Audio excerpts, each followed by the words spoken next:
Okay, just a quick video here on the Steelmate tire pressure monitor.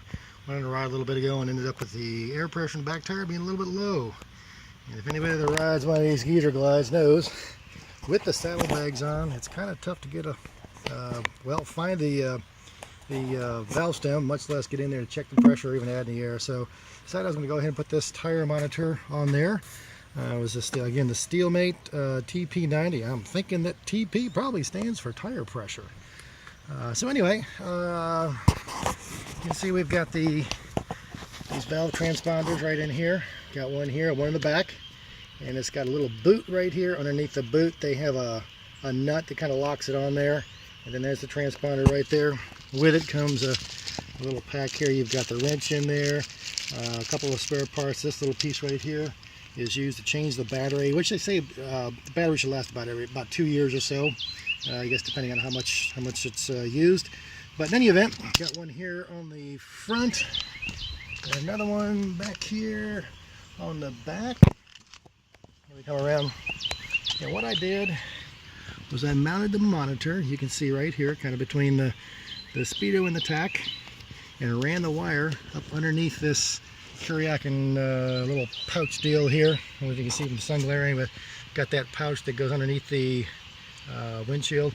Put a notch right in back of it so it went down inside the fairing, and then I went down and hooked it up to the power and ground for the cigarette lighter, because that is switchable with the ignition. So if we watch right here, I'm just going to go ahead and turn the ignition on. You can see, and when the green bar is at the top, that's the front tire. The green bar is at the bottom, that's the back tire. So we're showing basically 39 pounds in the front, 40 pounds on the back. And so naturally that's going to be dynamic. As you're running down the road, you can tell exactly what you got going on there. And then see, we've got a few other things missing here. I did that when I was in conjunction with putting the back, replace the back tire. Now they say you do not have to balance the tire with that piece on there, but since I had the tire off anyway and I was putting a new tire on there, I went ahead and put that on when I did balance the tire. Anyway, just by the way, it's not a whole lot of rocket science putting the tire on. The only thing is you do have to pull at least the exhaust off on the left hand side, because that whole thing comes out just real quick. This isn't about doing a back tire, but you can see right here where I made a mark. This is actually from the last time I did the tire. Just make a mark right there, and then all you do is you pull this pin off, pull the that nut off, and then what I did was I stuck a floor jack underneath the tire just to take some of the weight of the tire. And you go back around the other side. Actually, if you pull, and that's why I pull both sides off. If you pull this side off here, you can actually take a hammer and just kind of knock that axle through after you kind of take some of the weight on that floor jack. And then the axle is going to come right out here. Then lower the floor jack down. You want to get the tire all the way down to the ground. That belt comes off.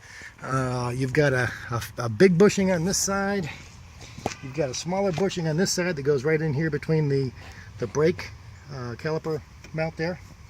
And that'll drop right down. But in any event, then what I use, just for squares and giggles here, you get the Bead Pro unit here. They've got 2 units here.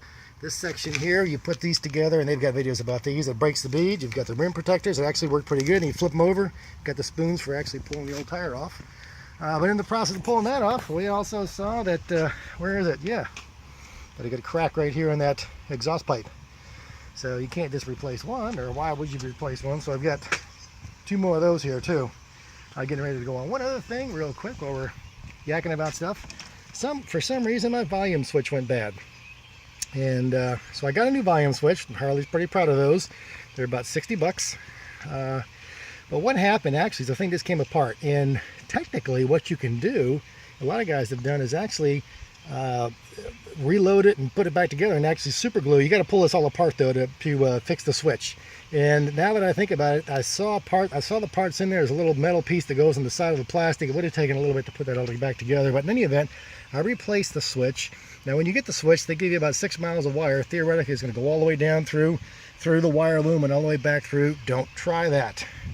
I did the cruise control, I think, over here last year, and it was the same thing.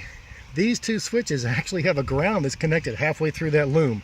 So don't try to pull the wire out and pull the other wire through, because that ground wire, the ground wire for these 2 switches actually connect in here.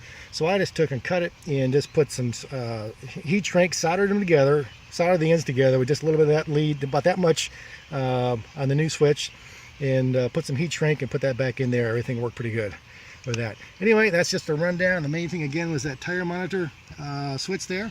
And so now you know how it's not doesn't take a whole lot to hook that up. When you go to set this thing up though, you get it in the setup mode, you put both of your transponders on, and it says to deflate. So basically what you do, once you get it in the front mode, just take and screw the tire monitor off and then put it back on. And it's something about when the pressure deflates, it picks it up.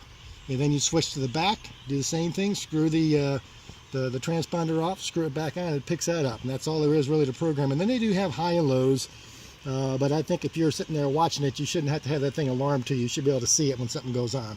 Anyway, there you have it.